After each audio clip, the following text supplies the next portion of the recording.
Today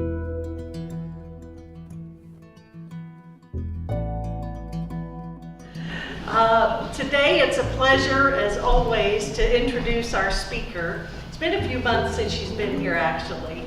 And Reverend Shellie Enteen is, as I mentioned earlier, a fellow Alliance of Divine Love minister. She's an astrologer, aromatherapist, a wonderful teacher, and just has great messages. Everyone always loves to hear Shellie speak, and it's my delight to welcome you here today again. And you are the first recipient of Roland's professional video. We have a professional videographer here now. That way there's nothing right here. Yeah, that's right. Am I allowed to sit there, Roland? There you go. So it's great to have you here, Shellie, and look forward to hearing you. So come on up. Thank you very much.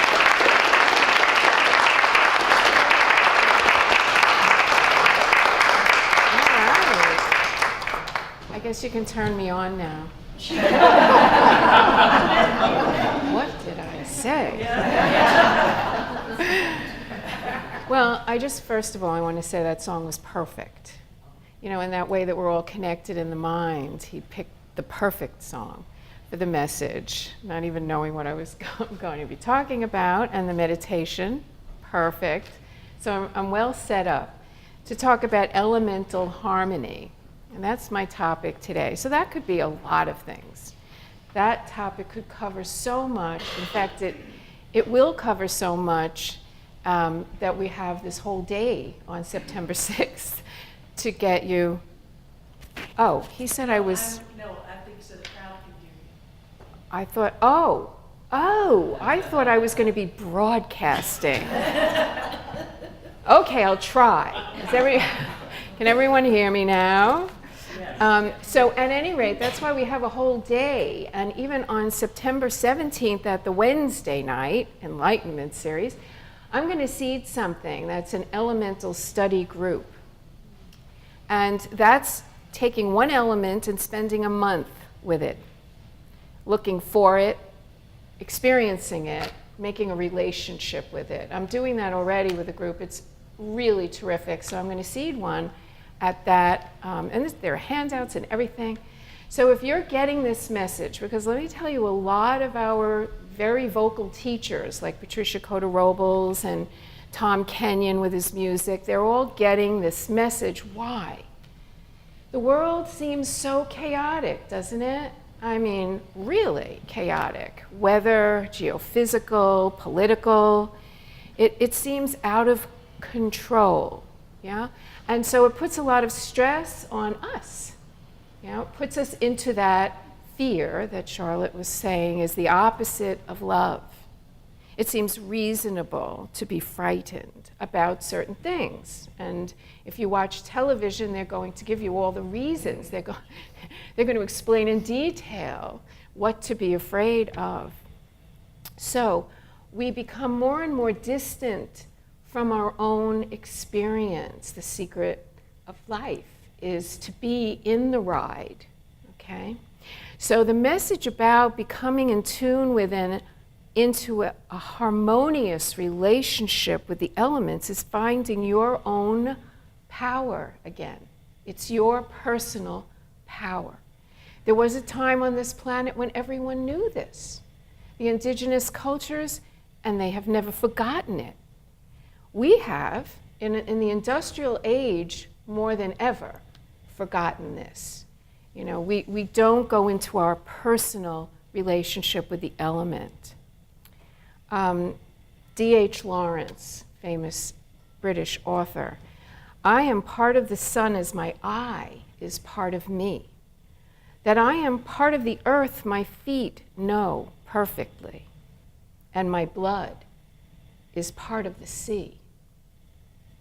If you want to Google Chief Seattle, you can find a beautiful talk that he did on the selling of the Northwest Territory. One of the phrases that just leapt into my mind from that was the fact that the rivers are our blood. And I remember way back when I first heard that, I really didn't connect to what he was talking about, not the first time I heard it. You know, so we come to these things at different levels, as someone was explaining to me earlier about spiral actually moving into different levels. John Muir is the person who is really responsible for us having national parks, which are threatened right now also, by the way. Here's what he said. As long as I live, I'll hear waterfalls and birds and winds sing. I'll interpret the rocks, learn the language of flood, storm, and the avalanche. I'll acquaint myself with the glaciers and the wild gardens and get as near the heart of the world as I can. Okay. One of the things that I want to tell you is about my belief in how this is a spiritual journey, getting in touch with the elements. I grew up in a beautiful part of Brooklyn, which is now hot, so I don't mind saying it. It's the hot place to live. For a while, you said you were from Brooklyn, and people went, oh. But now, it's cool.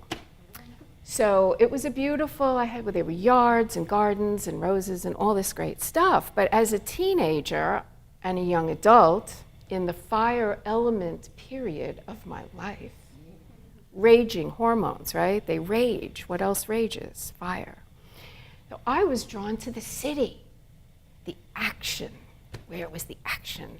So I lived in the city. Now, that's the most egotistical city in the world, because you all know which city I mean, or maybe if you don't, it's New York City, which just refers to itself as the city, okay? So, it's true, it does. And it has a lot of good reasons too, but I became more and more removed. When you live in asphalt and concrete, and you have big buildings blocking the sky, you become more and more removed from nature and an understanding of the elements. But I did start my spiritual journey in New York at a lightwork school. And then I moved to St. Louis. I got married, I moved to St. Louis. Now that was a big shift. Whoa. Back then, I'm sure it's much more built up than it was in 1985. But I was living, I did not know, in a city that had been the heart of the Mississippi Nation, which was the largest structured group of Native Americans on this particular continent. I didn't know that then. Okay. And I was already, an astrologer. I also didn't really understand that I had embarked upon a study of the elements. That's what astrology is. We have earth signs, fire signs, water signs, air signs. So they're all about how are they, astrology. It's all about how is that working. Well, I'm in a little bookstore in a beautiful little section of St. Louis, and I feel a book call me. Some of you have had that experience, I'm sure.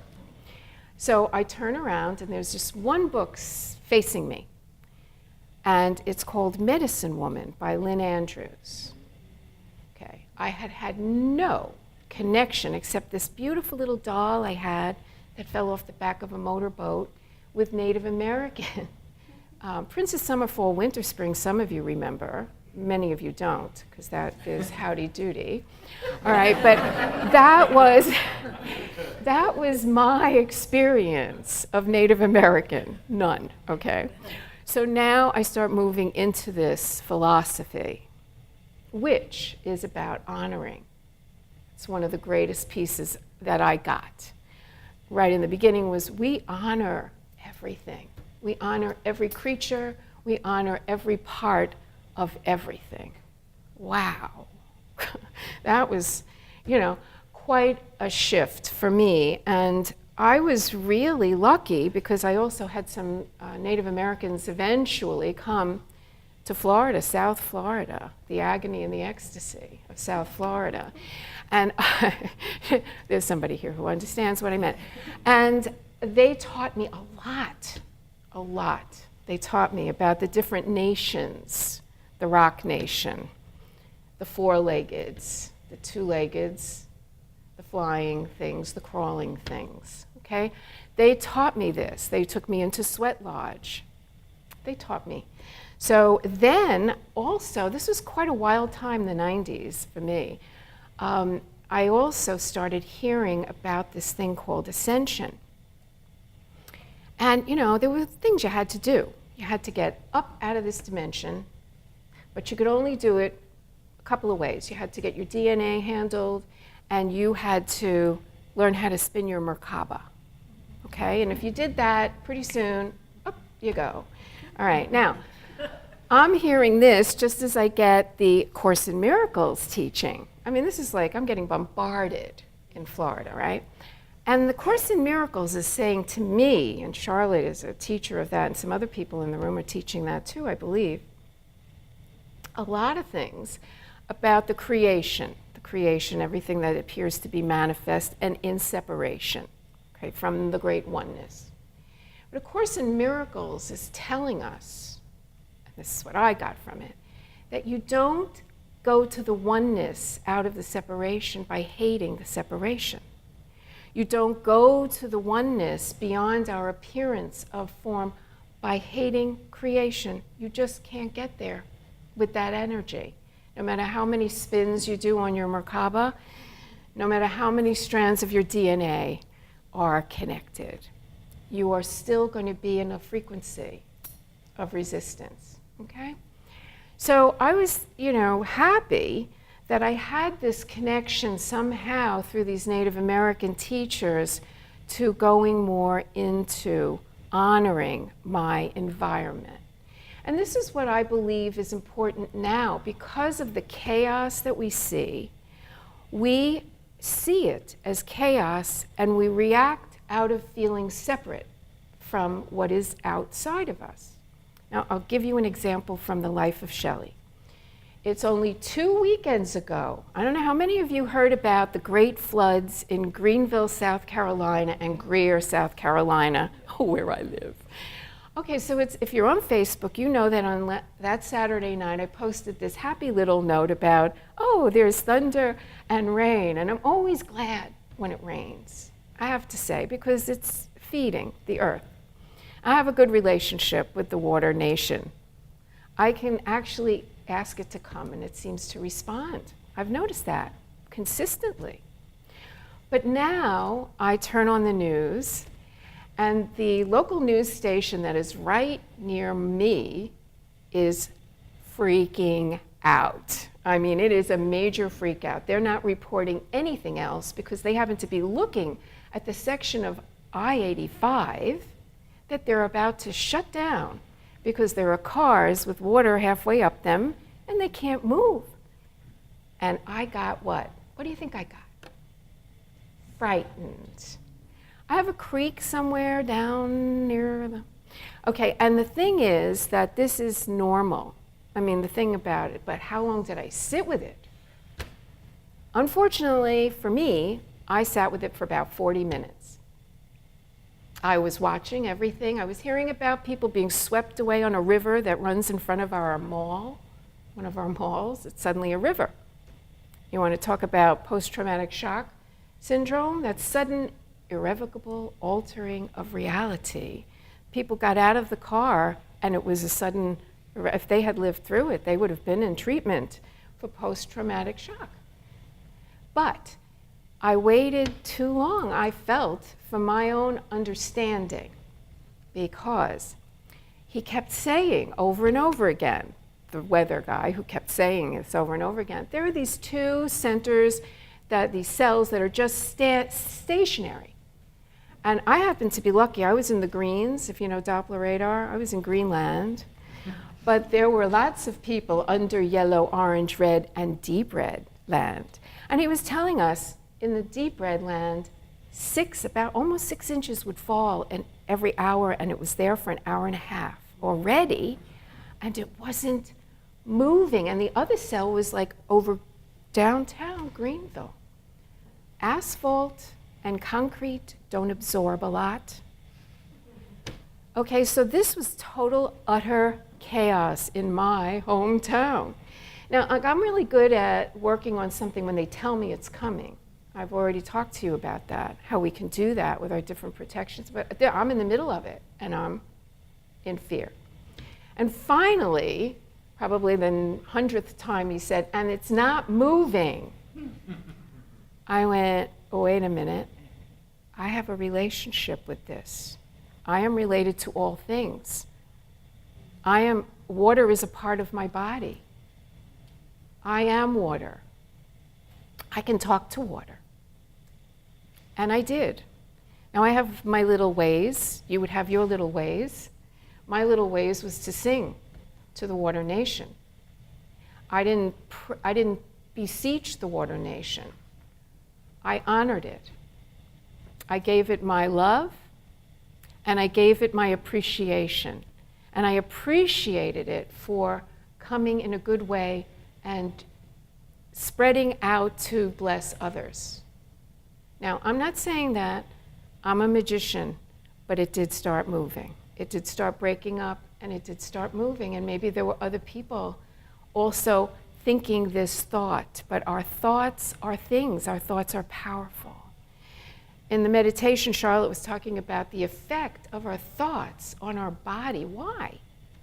We affect the water level, right? So we can affect the water level. But it took me 40 minutes to get, I only have 5 minutes left. Unbelievable. I feel like I just started. I just want to tell you that everybody can do this.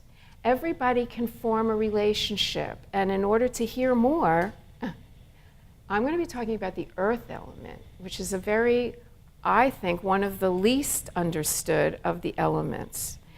Because the reason I think that is because I started studying it.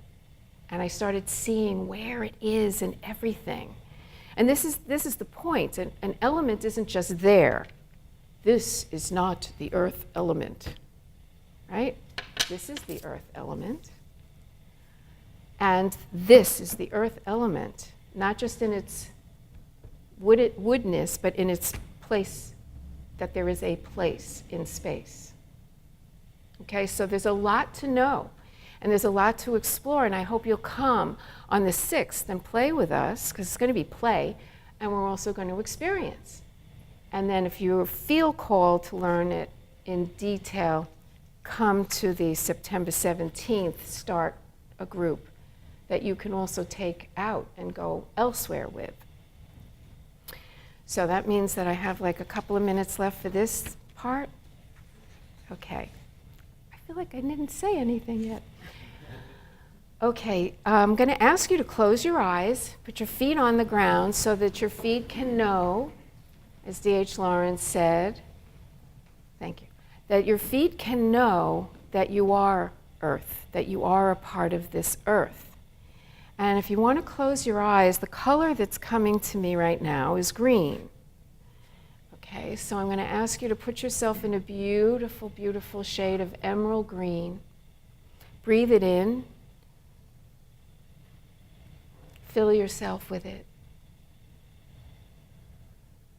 And let it be there as you listen to these words. This is a prayer that was written by Dr. and also Dame Jane Goodall. The Sunday Sunrise Prayer. We pray that we may grow in our understanding of the nature of all living beings and our connectedness with the natural world, that we may become ever more filled with generosity of spirit and true compassion and love for all life, that we may value each and every human being for who he is, for who she is, reaching to the spirit that is within, knowing the power of each individual to change the world. We pray for these things with humility. We pray because of the hope that is within us and because of a faith in the ultimate triumph of the human spirit. We pray because of our love for creation and because of our trust in God. We pray above all for peace throughout the world. And when you take that in and you let that be within you, you'll know that it's only through being that peace in your harmony, your elemental harmony, that peace will be seen on earth. Thank you.